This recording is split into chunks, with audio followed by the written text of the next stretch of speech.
Assalamualaikum warahmatullahi wabarakatuh. Nama saya Wan Humaira binti Wan Muhammad Zamri. Dan saya Siti Nafatih Adila binti Jusuf. Kami dari kumpulan Dahlia. Hari ini kami akan membentangkan tentang alatan dan bahan untuk menghasilkan baju kurung dan kain ombak mengalir. Alatan pertama ialah pita pengukur. Pita pengukur digunakan untuk mengambil ukuran badan dan mengukur garisan lengkung pada pola. Ini contoh pita pengukur. Pita pengukur ni boleh dijadikan ruler apabila kita menegakkannya. Seterusnya, pembaris meter ataupun pembaris lurus. Ini contohnya, pembaris meter. Pembaris meter ini diguna untuk membuatkan garisan lurus pada pola atau melakar pola di atas kain. Biasanya ia berukuran 100 cm ataupun 1 meter. Yang ni pembaris kecil je, pembaris besar tak ada untuk kita orang. Seterusnya, sesiku L. Sesiku L ini digunakan untuk membuat garisan bersudut tepat semasa membuat pola. Biasanya kita akan gunakan sudut ni untuk membuat garisan pola. Seterusnya, pembaris melengkung. Pembaris melengkung ini digunakan untuk membuat garisan-garisan di leher, lengan dan cawat seluar. Ini bahagian yang kita gunakan untuk membuat garisan. Seterusnya, gunting fabrik. Gunting fabrik boleh digunakan untuk menggunting sebarang jenis fabrik dengan senang. Ini contoh dia. Dan gunting fabrik juga diperbuat daripada keluli tahan karat. Kebiasaannya, panjang gunting fabrik ini digunakan ialah 20 cm.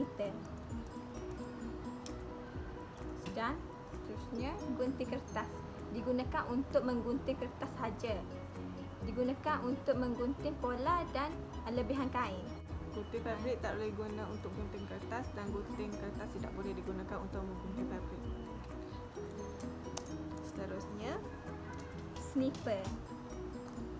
Snipper kebiasaannya digunakan untuk snip kain, terutamanya ketika hendak tengkuk. Kadang-kadang boleh digunakan untuk memotong lengan.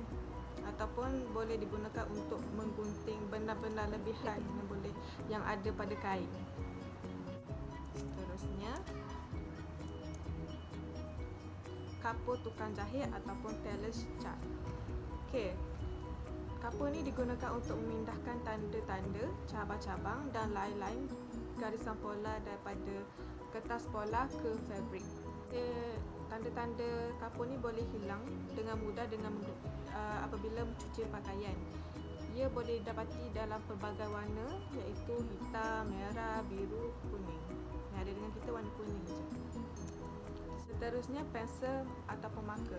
Pensel penanda dan marker boleh digunakan sebagai ganti kapur atau kertas karbon. Dia boleh didapati dalam pelbagai warna juga, putih, merah, biru, kuning ataupun hitam. Seterusnya, jarum. Jarum jahitan tangan jenis tajam.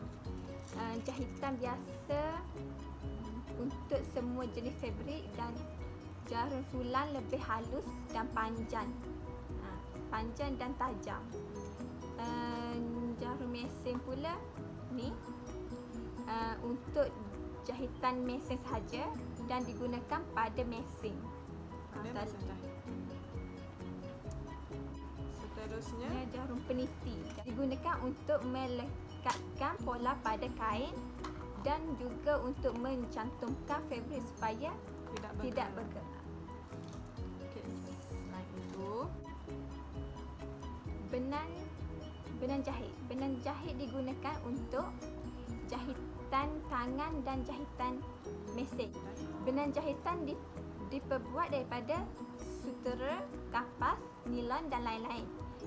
Benang boleh didapati dengan pelbagai ukuran kasarnya. Contohnya. Okay.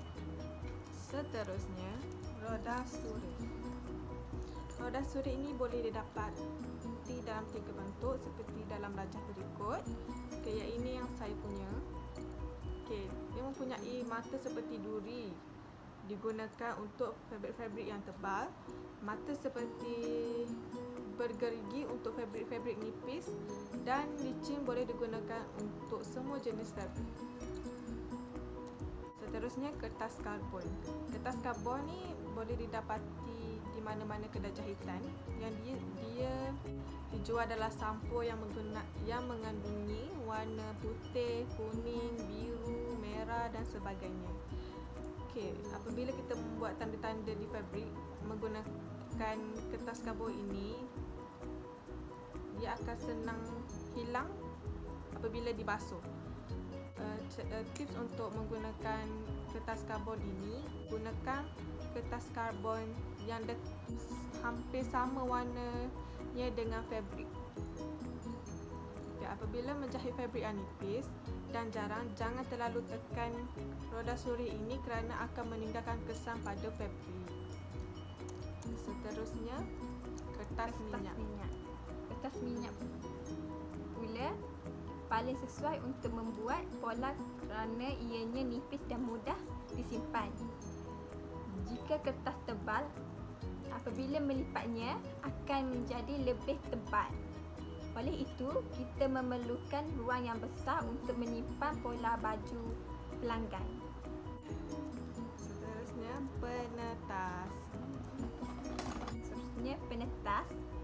Penetas digunakan untuk menanggalkan jahitan mesin atau jahitan tangan seperti jelujur. Okay. Penetas terdapat dalam pelbagai saiz. Ia berukuran antara 8 hingga 16 cm. Antara kegunaannya ialah membuka mata jahitan, menebuk butang setelah dijahit mesin. Yang ni kita guna untuk, yang tajam ni kita guna untuk menetas jahitan yang salah. Seterusnya fabrik. Kita perlu memilih fabrik yang sesuai untuk dijadikan pakaian. Dekat Malaysia ni terdapat banyak jenis fabrik-fabrik yang terkenal mungkin. Contohnya jenis-jenis dia seperti setting, katun, cotton, chiffon dan banyak lagi lah jenis-jenis fabrik yang ada. Terusnya, mesin jahit. Okey, mesin jahit ini digunakan untuk mencantum fabrik ataupun menghasilkan baju kita. Dan yang terakhir, mesin keletipi. Mesin keletipi digunakan untuk mengelem bahagian tepi kain untuk mengelakkan kain berbulu ataupun kain tertarik. Dengan mesin kelem ni, jahitan kita akan nampak lebih kemas dan tidak berbulu.